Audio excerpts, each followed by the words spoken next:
বাংলাদেশের মতো একটা জেলায় 64টা জেলার 13টা জেলায় এখনো রেল কানেক্টিভিটি হয় নাই। বরিশাল একটা গোটা ডিভিশন পড়ে আছে। এত আধুনিক সেতু, এটা সেটা, উপজেলা বিভাগ, কত কি হচ্ছে।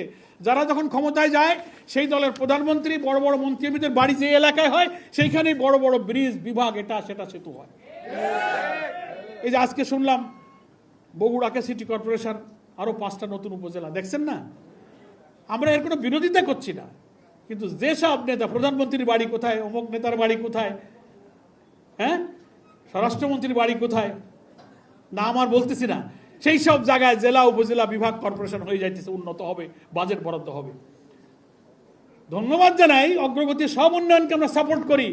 তাহলে যে দলের নেতারা প্রধানমন্ত্রী আর স্বরাষ্ট্রমন্ত্রী, আইনমন্ত্রী হবে না, সেই এলাকার কোনো উন্নয়ন হবে না।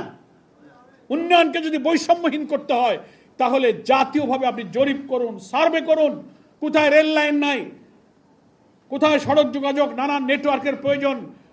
ইনসাফপূর্ণ মানবিক বাংলাদেশ গড়ার জন্য এই সরকারকে সে দায়িত্ব পালন করতে হবে। এই জন্য যে জুলাই আগস্টের গণ আন্দোলন, গণ অভ্যুত্থানে আমাদের তারুণ্যের অজেয় শক্তিরা কিন্তু এই স্লোগানে দিয়েছিল যে উই ওয়ান্ট জাস্টিস, আমরা চাই সুবিচার, ন্যায় বিচার।